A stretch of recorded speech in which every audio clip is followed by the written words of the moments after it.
The question of whether we as taxpayers should support and subsidise Australian industries and Australian companies is a pretty vexed issue. Over the last 10, 15, 20 years we've been subsidising the car industry. Hundreds of millions of dollars of taxpayers' monies have gone their way.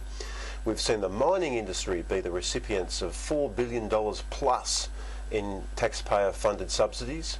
But has Tony Abbott bought himself an awful lot of problems by refusing to give $25 million to the SPC cannery down in Shepparton? Now, there are thousands of jobs at stake. SPC is one of those iconic Australian brands. It's now owned by Coca-Cola Amatil. Coca-Cola had vowed to put $165 million into a refurb of the cannery as long as the federal government and the state governments in the state government in Victoria agreed to put in $25 million. But Treasurer Joe Hockey and Prime Minister Tony Abbott have drawn a line in the sand and said, there's no way we're going to do this. Now, the local MP is furious with her own Prime Minister for not giving in to the $25 million demand.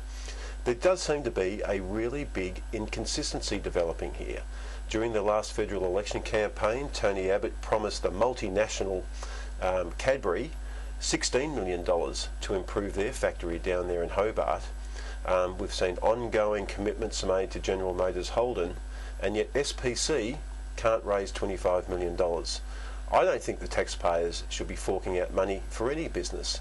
It's a pretty tough industry at the moment, but subsidies are not the way to go to keep our economy moving.